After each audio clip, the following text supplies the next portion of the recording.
Learning and memory. This podcast focuses on the importance of cognition and memory. Throughout this podcast, Huberman and Dr. Mark Despacito talk about the frontal cortex and its important role in thinking, managing emotions, decision-making, and a lot more of its functions. They also bring up dopamine and how it actually plays a role in cognitive functioning.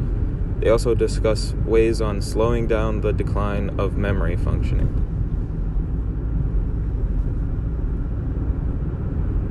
I learned that if someone's dopamine levels are lower than normal, their memory starts slowly declining. An interesting fact about the frontal cortex is that it's pretty much the reason for your personality and identity. Dr. Mark Despacito talked about how some patients with injuries around the frontal cortex became completely different people. People with injuries on other parts of the brain had different side effects, like losing the ability to speak languages. However, their personality was still intact.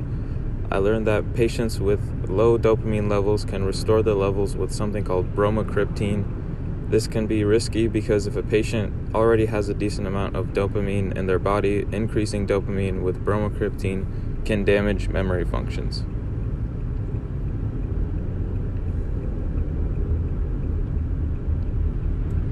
How can someone use this information? Anyone can use this podcast as a tool to increase their learning abilities.